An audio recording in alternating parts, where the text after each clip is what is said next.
నేను అట్లా అలవాటు చేసుకొని పెద్ద మమ్మీ నన్ను నమ్మండి అమ్మా. నిన్ను నమ్ముతాం కానీ ఫోను నమ్మమమ్మ. మీ అమ్మ చెప్పేది నిజమే బిడ్డ. మేము మిమ్మల్ని నమ్ముతాం కానీ ఫోన్ని కాదు. వినవా?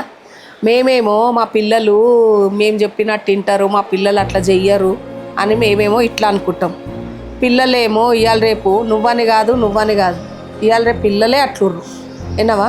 వాళ్ళేమో ఫోన్లు అంటారు, చాటింగ్లు అంటారు, ఫేస్బుక్లు అంటారు, ముఖం తెలియనితో పరిచయాలు పెంచుకుంటారు.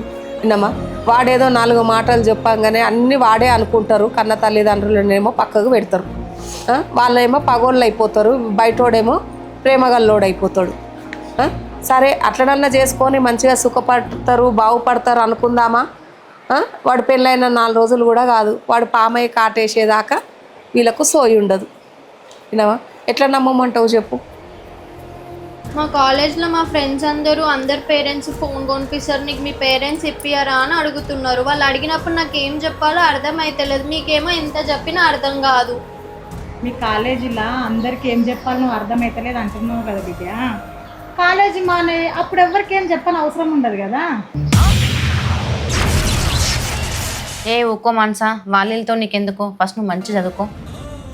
చూసిన అక్క ఇంతసేపు ఏమో ఫోన్కి ఎసరు పెట్టింది, ఇప్పుడు నా చదువుకి ఎసరు పెడుతుంది, వద్దని చెప్తుంది. చూడమ్మా మనసా, నీ ఫ్రెండ్స్ మంచి వాళ్ళైతే మీ ఇంట్లో వాళ్ళు ఫోను ఇప్పియరని తెలిసినప్పుడు నిన్ను పదే ఆ మాట అడగొద్దు. ఒకవేళ వాళ్ళు అట్లా అడిగిర్రు అని అనుకో, వాళ్ళ ఫ్రెండ్షిప్ నీకు అవసరం లేదు.